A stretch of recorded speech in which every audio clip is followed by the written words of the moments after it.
Enquanto sociedade, nós temos atravessado nos últimos anos uma série de dificuldades, como pandemia, novos vírus, guerra, crise, desemprego, ano de eleição, inflação, doenças mentais e emocionais enlouquecendo e adoecendo o mundo inteiro. E em muitos momentos nós ficamos pensando: será que eu consigo? Será que eu dou conta de mais essa agora? E foi pensando sobre isso que eu me recordei da passagem de Jesus no Evangelho de João, capítulo 14, versículo 27, quando ele diz: Deixo-vos a paz. A minha paz vos dou. Não vou-la dou como o mundo dá. Não se turbe o vosso coração, nem se atemorize. O que Jesus quis dizer para nós? Não se turbe o vosso coração, para que a gente não permita que a preocupação tome conta do nosso coração, que o nosso coração não se agite tanto, não se desequilibre, que não tenhamos tanto medo, que aprendamos a confiar, a ter fé.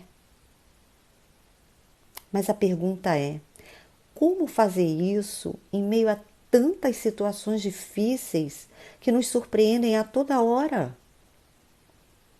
Se refletirmos um pouco sobre as palavras do Mestre, nós vamos perceber que a paz que ele se refere não é um sentimento, mas sim um comportamento. Um comportamento baseado em dois pilares.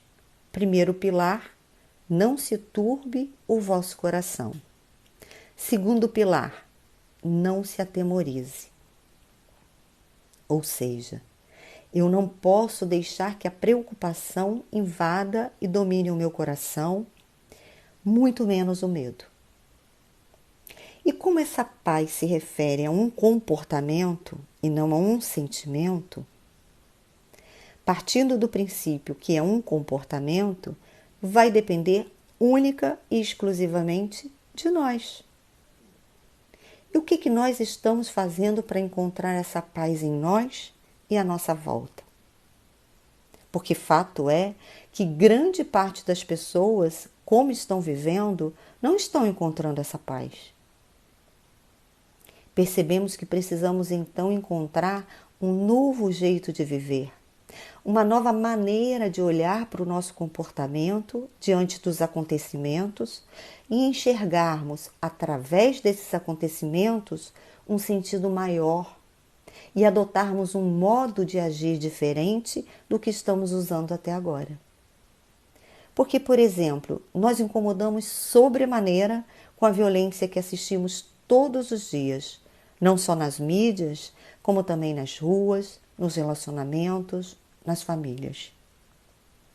Mas já paramos para observar a violência que nós mesmos produzimos com os nossos atos, com as nossas falas?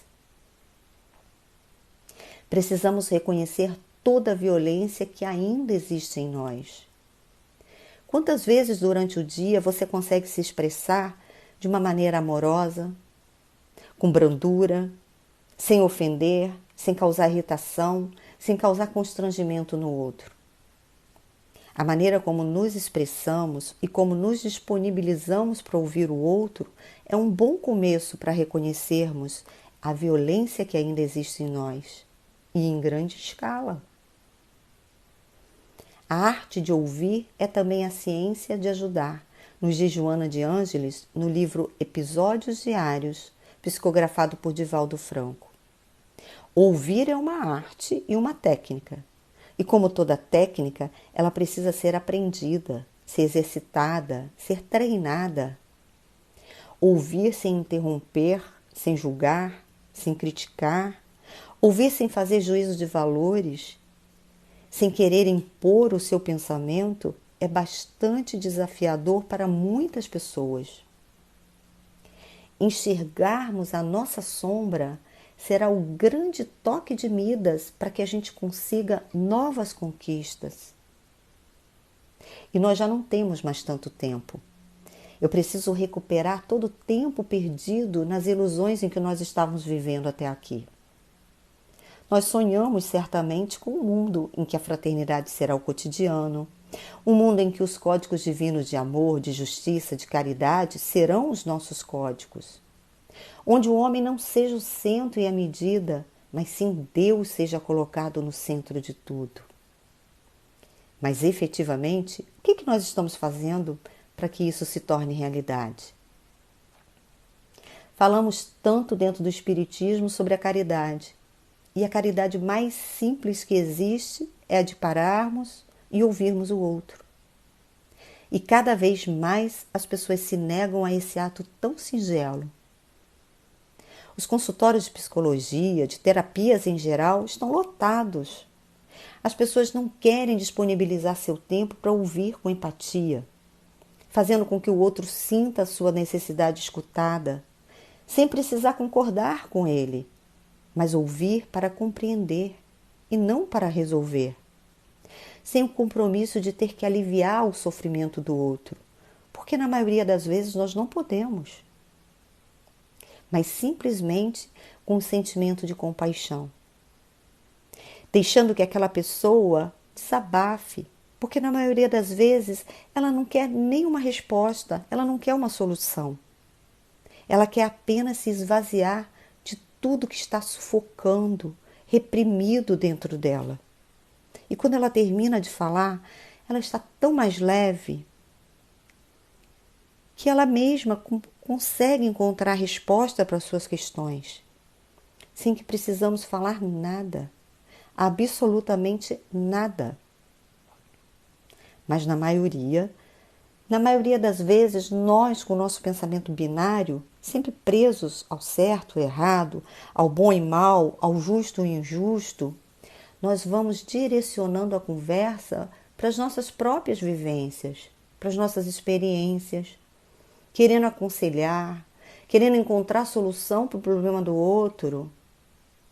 Claro que com a melhor das intenções, mas esquecidos que a nossa realidade não é a realidade daquela pessoa. O nosso momento não é o momento dela. E ao invés de ajudar, acabamos arrumando às vezes até um conflito, quando o único que precisávamos fazer era escutar. Não está disposto a ouvir reflete a nossa impaciência, reflete a nossa intolerância. Quantas vezes nos irritamos com a fala, com a opinião do outro, quando ela é contrária à nossa, demonstrando total falta de respeito.